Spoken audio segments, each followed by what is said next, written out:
Hi, so kita akan continue chapter 12.2 thermal expansion. Okay, so dalam ni kita akan belajar pasal how your object is going to expand due to the change in the temperature. So, thermal expansion by definition dia adalah change in the dimension of a body accompanying a change in the temperature. So, as there is difference in the temperature, maksudnya temperature sesuatu objek berubah, maka dia akan mengubah dimension of that particular body.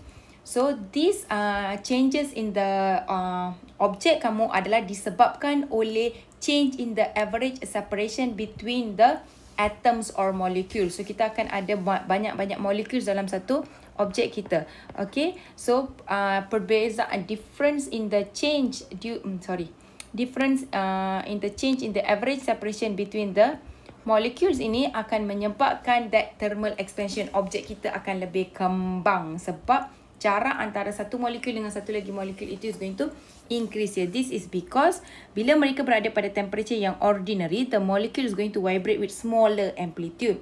So, bila mereka bergetar dekat sini kan, one molecule is going to vibrate with smaller amplitude. As you increase the temperature, vibration becomes bigger. So, bila dia vibrate dengan besar, jarak antara dia dengan another atoms increase. So, mereka jadi lebih jauh due to they can vibrate further. Okay, this is going to lead to the expansion of the object in whole. So dalam syllabus kita, we have three types of thermal expansion, iaitu linear expansion, area expansion dan juga volume expansion. So the first here, we are going to look at the linear expansion. So let us consider we have a thin rod of initial length L0. So this is my rod with initial length L0 at temperature T0, iaitu T asal dia T0. So sekarang kita panaskan dia, you're going to heat to a new uniform temperature, let's say T, a new temperature. The length of the rod is going to increase. So dia jadi lebih panjang due to that process of expansion dekat sini. So dia mengembang, molekul-molekul dekat dalam sini vibrate with greater amplitude. So they are going to lead to the expansion of the object. So how much the object has been expand, maksudnya panjang dia, perbezaan panjang antara length baru dengan length yang lama akan jadi delta L is equals to L new ataupun kita panggil L minus with L initial kita, L0 kita dekat sini. Okay, based on the experiment, it is found that change in the length delta L is directly proportional to the change in the temperature delta T. So delta T dekat sini adalah T baru tolak dengan T asal dia, initial temperature kita dekat sini. Delta L pula I have written dekat sini, this one. So the expansion in the length is directly proportional to the increase, to the difference in the temperature kita. So by how much temperature increase akan directly proportional to by how much the object is going to expand. This is valid for as long as the temperature is not too large.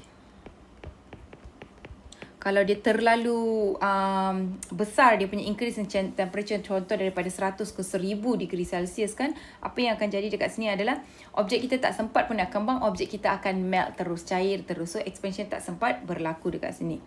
And then delta L is also directly proportional to the L0. For the same temperature increase, delta T, contoh, a 4 meter long iron rod will increase in length twice as much as the 2 meter long iron rod. So peningkatan dia dekat sini akan sama for the same increase in the temperature. Sebab tadi kita obey this one. Delta L is directly proportional to delta T. So kalaulah panjang dia adalah 4 meter. So kalau dia increase by 10 degree Celsius, contoh 10 degree Celsius, apa yang akan jadi adalah the same amount of increase in delta L akan berlaku for 2 meter long rod untuk increase sebanyak 10 degree Celsius. Okay, so contoh dekat sini, kalau kurang faham, Miss ulang balik bahagian sini. Alright. Contoh asal dia adalah 4 meter, this is your rod, and then delta T dia contoh 10 degree Celsius. Apa yang akan jadi, katakan dia increase by 8 meter length baru dia. So what is going to happen adalah, let's say you have another case with 2 meter rod with the same delta T. Apa yang akan jadi adalah dia akan increase sebanyak 4 meter. Ini maksud dia dekat sini. Okay, so mereka directly proportional. This is because your delta L is actually directly proportional to the delta T. Dua-dua ni counterbalance each other lah. So, what we have here is we can write this proportionality as an equation. Kita akan tulis proportionality yang kita dapat daripada eksperimen ini sebagai equation, iaitu delta L is equals to alpha L naught delta T. What is delta L here is the change in the length, new length minus initial length. And then alpha here is known as the coefficient of linear expansion. It is a constant. Kejap lagi kita tengok apa maksud dia. Coefficient of linear expansion. And then L naught here is the initial length. And then delta T here is the change in the temperature T minus T naught. Okay. Next, kita nak tengok pada what does this coefficient of linear expansion means. The coefficient of linear expansion, by definition, is the fractional increase in the length per unit rise in the temperature. Iaitu fractional increase in the length, delta L, increase in the length, per unit rise in the temperature. So, per unit rise in the temperature. Tadi dia punya fractional increase in the length ni, dia include dua-dua delta L over L naught ini. Okay, so what happened here dekat sini adalah this equation actually comes from the equation dekat atas, iaitu delta L is equals to alpha L naught delta T. Yang atas ni kalau kamu perasan benda yang sama, kita rearrange saja untuk dapatkan equation ataupun definition of alpha, iaitu coefficient of linear expansion, fractional increase in the length. This is the fractional increase in the length per unit rise in the temperature, delta T. Okay, since kita tahu delta L kita, I know my delta L is actually L baru tolak dengan L original dekat sini. Therefore, apa yang saya akan buat adalah I'm going to rearrange ataupun substitute this into the general equation asal kita, iaitu L minus L naught is equals to alpha L naught delta T. So you have L naught here and L naught here. Apa yang kita akan buat adalah we are going to simplify the equation.